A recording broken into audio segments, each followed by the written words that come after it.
नेहा वर्मा जी। राधे राधे। राधे राधे महाराज जी। महाराज जी, सांसारिक सुख से मन क्षणिक रूप से प्रसन्न होता है। गुरुजी, ऐसा क्या करें कि मन हर समय प्रसन्न चित्त रहे? हाँ, भगवान से। ब्रह्मभूता प्रसन्नात्मा न शोचति न कांक्षति समः सर्वेषु भूतेषु मद भक्तिम लभते पराम। जो ब्रह्म में स्थित हो जाता है वो अखंड प्रसन्नता को प्राप्त होता है। ब्रह्म भगवान राम, भगवान कृष्ण, जो भी भगवान के रूप हैं जितने, वो सब ब्रह्म रूप हैं।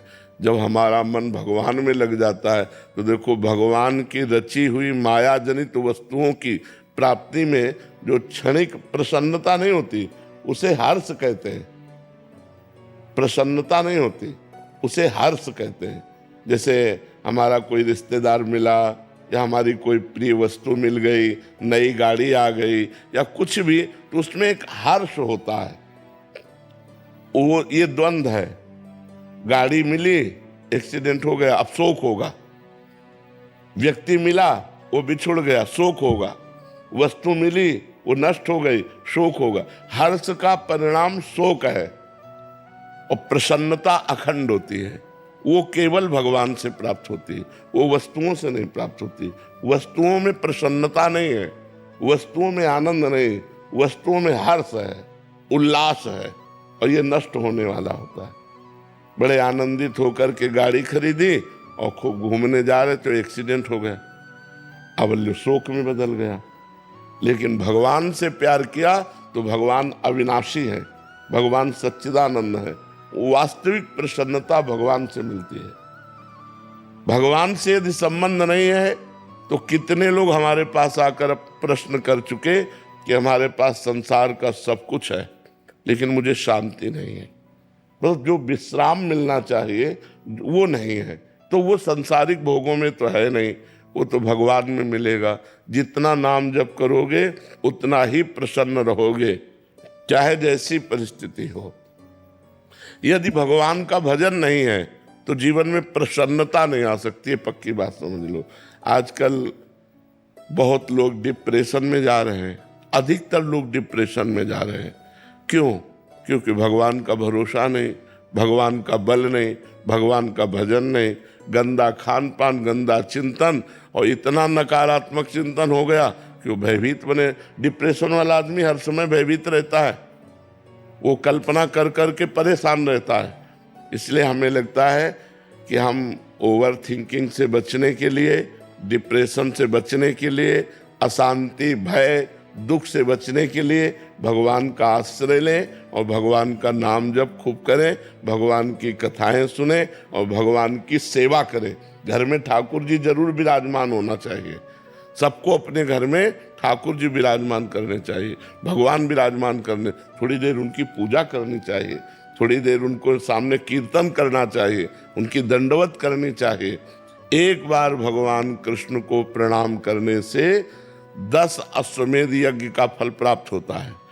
10 अश्वमेध यज्ञ का फल प्राप्त होने वाले को पुनर्जन्म होगा, क्योंकि पुण्य नष्ट होंगे लेकिन कृष्ण प्रणामी न पुनर्भवाए।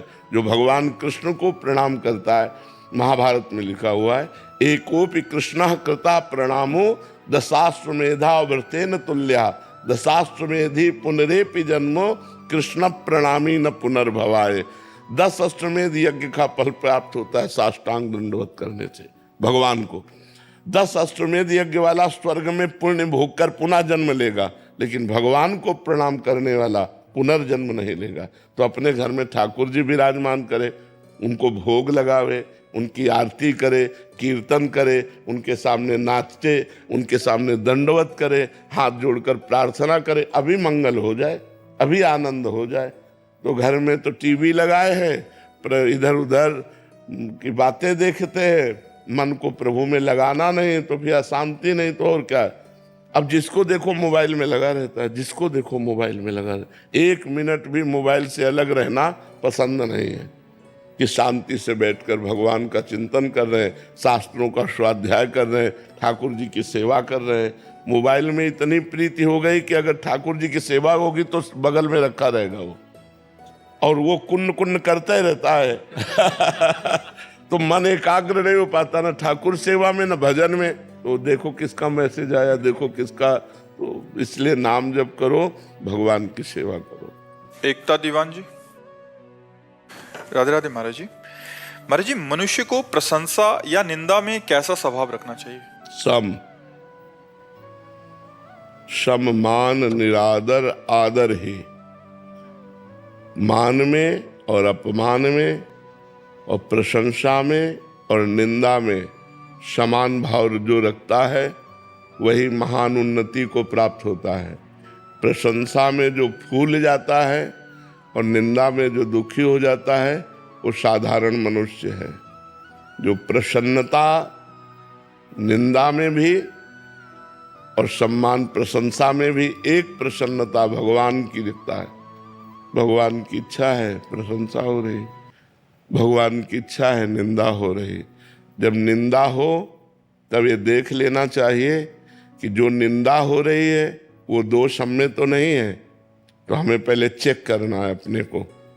अब अगर उत्तर आया अंदर से नहीं तो हमें प्रसन्न रहना चाहिए, वो उसका स्वभाव है। भगवत प्रेरित निंदा कर रहा है, अब हमारी कोई प्रशंसा कर रहा है तो हमें देखना चाहिए कि हम में कोई सद्गुण नहीं था।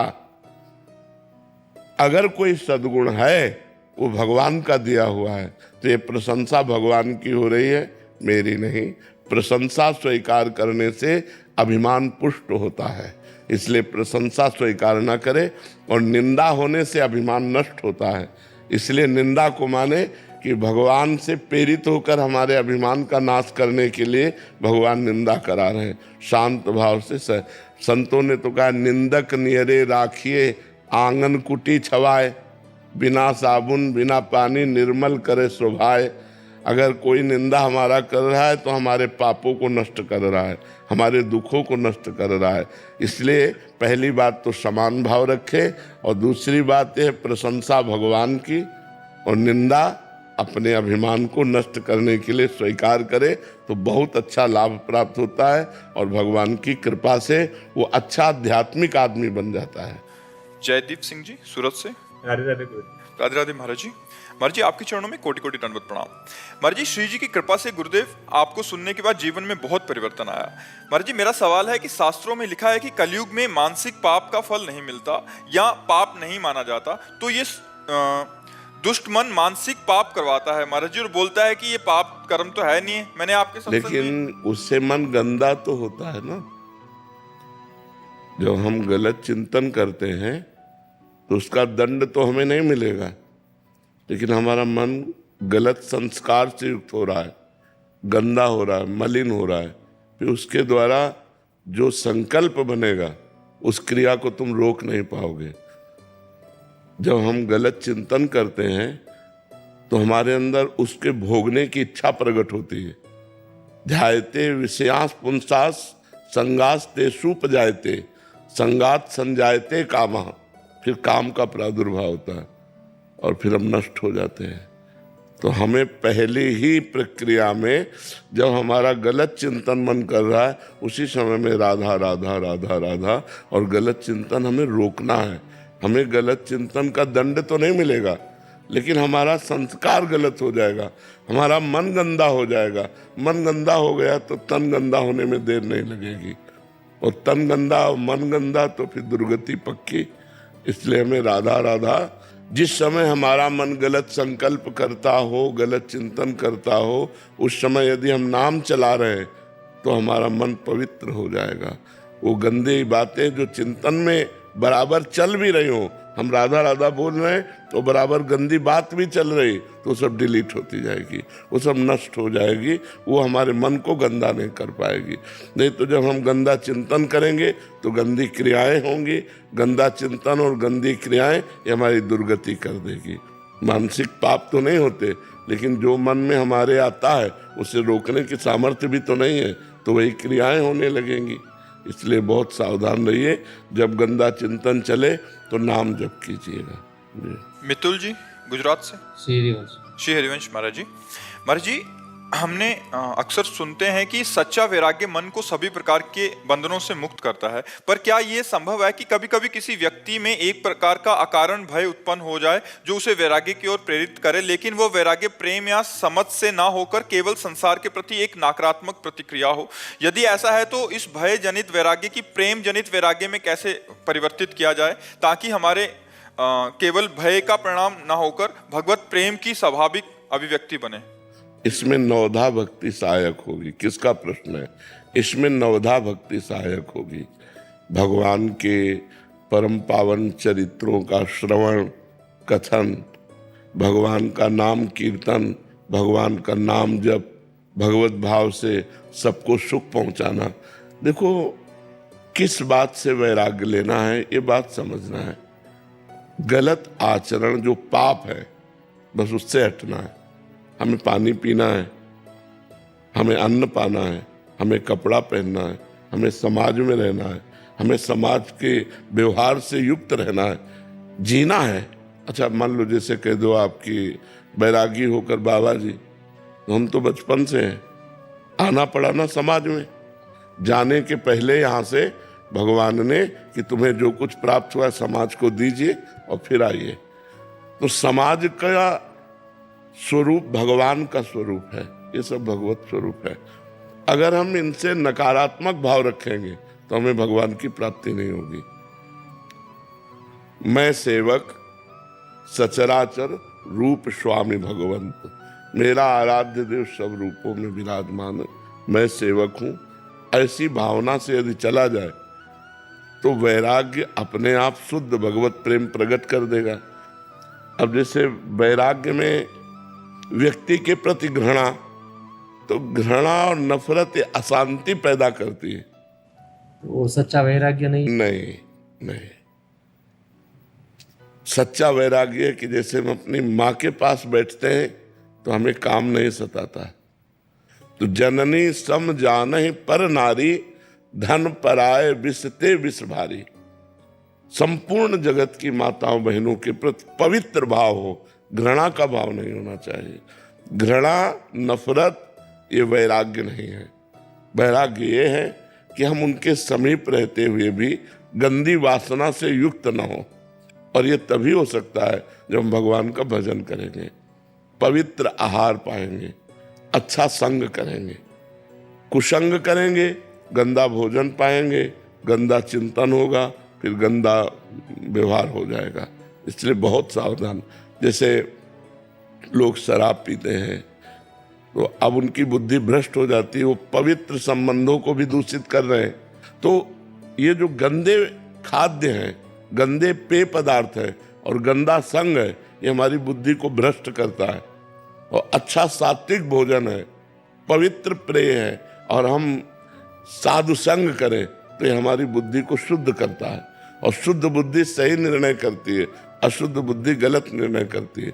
तो वैराग्य का मतलब घृणा करना नहीं है। हम तो समझे थे त्याग का मतलब होता है कि सबसे नफरत करके एक अकेले अपने शरीर से प्यार करो, दूसरे शरीर से नफरत करो, तो वही भावना बन। नहीं, बिल्कुल नहीं। वैराग्य तो इससे लेना है। इससे हो गया तो सबसे वैराग्य हो गया।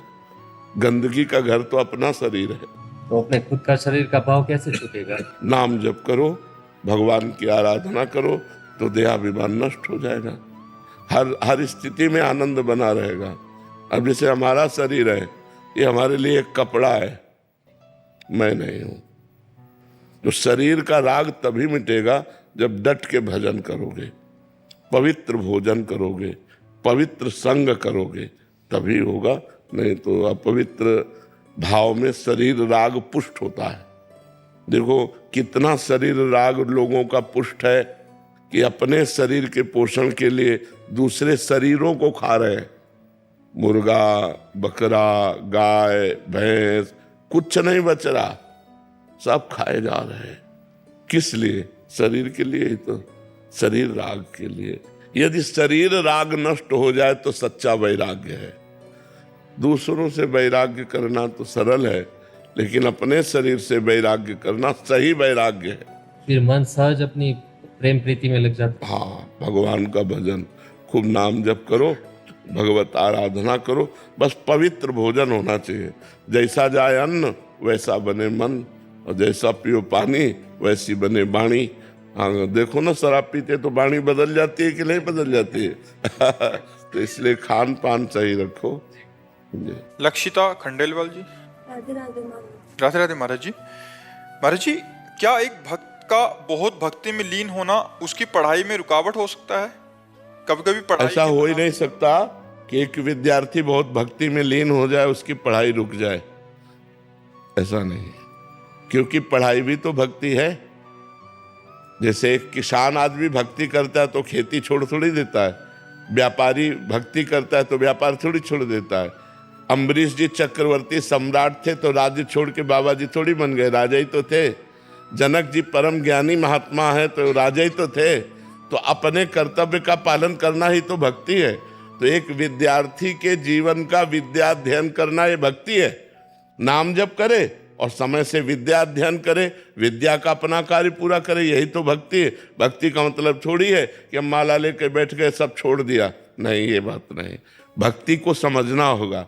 एक व्यापारी का व्यापार भक्ति है, एक डॉक्टर का मरीज भक्ति है। जितने मरीज आए उनको भगवान की भावना से सेवा करो। अपने अपने पद, अपने अपने कर्तव्य रूपी पूजा से भगवान को रिझाओ और नाम जप करो, कोई परेशानी नहीं। ऐसा तो नहीं है कि भक्ति में लीन होकर कर्तव्य कर्म छूट जाते हों। अगर वो छूट जाते तो हम तो बचपन से लगे हैं, जो प्रश्न करते हो उसका उत्तर दे रहे हैं यार, तुम्हारे बीच में बैठे हैं, तो क्या भक्ति में लीन नहीं हुए? क्या पूरा जीवन उसी में चला गया? तो ये बात समझना, किसी को ऐसा लगता हो कि भक्ति करने से सब कुछ छूट जाता है, वो गलत छूट जाता है, सही सब होता रहता है। नहीं तो देखो, अम्बरीश जी महान भागवत चक्रवर्ती सम्राट थे, जनक जी परम ज्ञानी राजा थे। तो ऐसा नहीं है, अपने अपने कर्तव्य कर्म को तो एक विद्यार्थी को चाहिए कि भगवान की भक्ति मानकर विद्या अध्ययन करे और नाम जप करे, गंदे आचरणों से बचे। भक्ति का मतलब गंदे आचरणों का त्याग करना। जिसे तुम समझते हो ये पाप है, वो आचरण मत करो। अगर वो आचरण करोगे तो फिर भक्ति नहीं रहेगी। महाराज जी, काफ़ी जने कभी कभी ऐसे आते हैं कि वो सब मतलब घर के सारे काम छोड़ दिए और केवल भक्ति में लग गए। महाराज जी ऐसा कह रहे कि हमारे बच्चे ऐसा कर रहे हैं, तो महाराज जी ये गलत है, ये गलत है। कभी हमने उपदेश ऐसा नहीं दिया, कहीं भगवान ने उपदेश ऐसा नहीं दिया। अर्जुन जी कह रहे हैं मैं युद्ध नहीं करूंगा, भजन करूंगा जाके सन्यासी बन के, तो भगवान मना कर रहे, कह रहे युद्ध करो। अपने कर्म को करने का आदेश दिया गया। अब ऐसा थोड़ी कि आप कर्म छोड़ करके माला लेके बैठ जाना, ये प्रमाद है, ये गलत है। जिसका जो कर्तव्य है वो कर्तव्य कर्म करते हुए भजन करो। किसान हो, एक फावड़ा मारो, राम बोलो, राधा बोलो, शिव बोलो, हरि बोलो, राम राम राधा राधा। देखो अब तुम्हारी भक्ति कितनी बढ़िया बनती। व्यापारी है, ग्राहक आ गया, उसे भगवत भाव से उचित मूल्य बेच करके जो आपको उचित लाभ मिले उतना, और अच्छी वस्तु बेच करके और खाली समय में नाम जप करो, तुमसे बढ़िया भगत कौन हो सकता है? हर सबको समय है भजन करने का। अब कोई प्रमादवश बोले कि भाई हमको 8 घंटे ड्यूटी कर, तो 8 घंटे ड्यूटी बराबर कोई नहीं करता। हम माना 1 घंटा आप कंप्यूटर चला, फिर इसके बाद नाम जप करो, बीच बीच में राधा राधा बोल लो, धर्मयुक्त कार्य करो, हो गई भक्ति। भक्ति का मतलब ये जो काम छोड़कर भक्ति करना चाहते हैं, ये काम चोर है, ये भक्त नहीं है। बड़े बड़े संतों को देखो, पूरे विश्व कल्याण के लिए क्या क्या करते रहते हैं। आप तो अपने परिवार का पोषण नहीं कर पा रहे हो, लाखों लोगों का पोषण कर रहे हैं, तो भक्तों को देखो कितनी बड़ी सेवा मिली हुई है। तो ये अपने कर्तव्यों का त्याग करना भक्ति नहीं है, कर्तव्य कर्म को करते हुए भजन करना भक्ति है। अमर जी एकदम ऐसा कह रहे कि ऐसा वैराग्य चढ़ जाता है कि वो कुछ सब नाम में लग गए। हम तो बचपन से बैरागी हैं, फिर हमको तो मतलब कहीं गुफा में घुस जाना चाहिए था। ऐसा नहीं है। हाँ, मन उदास हो जाता है संसार के भोगों से, और धर्मयुक्त भजन करते रुचि नहीं रहती, संसार में रुचि नहीं रहती, पर कर्तव्य कर्म का पालन होता है। अब जैसे हमसे रुचि पूछी जाए कि आपकी रुचि क्या है, तो हम यही कहेंगे कि हमसे 24 घंटे में कोई न मिले, ये मेरी रुचि है। लेकिन मुझे जो कर्तव्य कर्म मिला है, तो देखो बीमार है लेकिन हम समय दे रहे हैं, कि हमारा ये समय एकांतिक का है, हम ये समय पूरा करके ही जाएंगे। एकांतिक पूरा होते ही डायलिसिस में जाएंगे, पर हम एकांतिक करके जाएंगे। तो हम अपने कर्तव्य कर्म को छोड़ दें, ऐसा नहीं, अपने कर्तव्य कर्म में डटे हुए हैं। हाँ, वैसी परिस्थिति आ जाए कि आवाज़ ही नहीं निकल रही, बैठे ही नहीं जा रहा, तो बात अलग है जी। अमित जी, गुरुग्राम से। महाराज जी, क्या मुक्ति हेतु ये अधिक उपयुक्त है कि इंसान अपने पुराने कर्मों का पूर्ण रूप से फल इसी जन्म में ज्यादा से ज्यादा भोग ले? देखो, ज्यादा से ज्यादा और कम से कम भोग ही नहीं सकता, क्योंकि शरीर बनने के समय एक निर्णय लिख गया, उतना ही भोगना है, चाहे सुख हो चाहे दुख हो। अब जो हमारा संचित गोदाम जमा है कर्मों का, जिसे संचित कर्म कहते हैं, वो तपस्या के द्वारा, ज्ञान के द्वारा भस्म किया जाता है। वो साधारण तपस्या से भस्म नहीं होता। जब निरंतर भगवान का भजन करे, ब्रह्मचर्य से रहे, पवित्र आचरण, तो वो गोदाम भस्म होगा। और जो नए कर्म हम कर रहे हैं वो भगवान को अर्पित करें, पवित्र कर्म, तो ये हमको बांधेंगे नहीं। और जो प्रारब्ध शरीर रचना हो गई उसे भोग लेते, वो मुक्त हो गया। संचित को भस्म करके, क्रियमाण को निष्फल करके, प्रारब्ध को जो भोग लेता है वो मुक्त पुरुष हो जाता है। समझ रहे हो आप जी? दीप चंचल जी। राधे राधे महाराज जी। महाराज जी, एक भक्त कैसे समझे कि कहाँ भगवान की इच्छा और कहाँ उसका कर्तव्य, दोनों में संतुलन कैसे बनाए? तस्मात् शास्त्रम प्रमाणम ते कार्या कार्यो व्यवस्थित हो। यदि शास्त्र सम्मत इच्छा है तो भगवत प्रेरित है, यदि शास्त्र विरुद्ध है तो काम प्रेरित है। अर्जुन जी ने भगवान से पूछा कि ना चाहते हुए भी ऐसा लगता है कोई हमारे ऊपर बैठकर हमसे पाप कर्म करा देता है। तो भगवान ने कहा, कामेश क्रोधेश रजोगुण समुद्भवा। ये रजोगुण से प्रकट हुआ काम और क्रोध, यही हिंसा और पाप करवाता है। तो काम प्रेरणा से धर्म विरुद्ध आचरण की प्रेरणा होगी, और राम प्रेरणा से धर्म युक्त आचरण की प्रेरणा होगी। ये पहचान है। अगर धर्म के विरुद्ध कोई बात है तो काम अंदर बैठा हुआ, काम रूपी शत्रु, वो हमसे पाप कराना चाहता है। और धर्म युक्त है तो भगवान से प्रेरित है। ये बात देखना चाहिए। अब जैसे दूसरी माई बहन की तरफ गंदी दृष्टि, गंदी क्रिया, गंदी भावना, ये सब काम के अंतर्गत है। काम, कामना, वासना, ये पाप कर्म करा रही है। इसे हम नहीं कह सकते कि भगवान के द्वारा प्रेरित है। अब दूसरों का उपकार करना, खूब नाम जप करना, ये अच्छे अच्छे आचरण होना, ये भगवान की प्रेरणा से होते हैं। ये बात समझना है।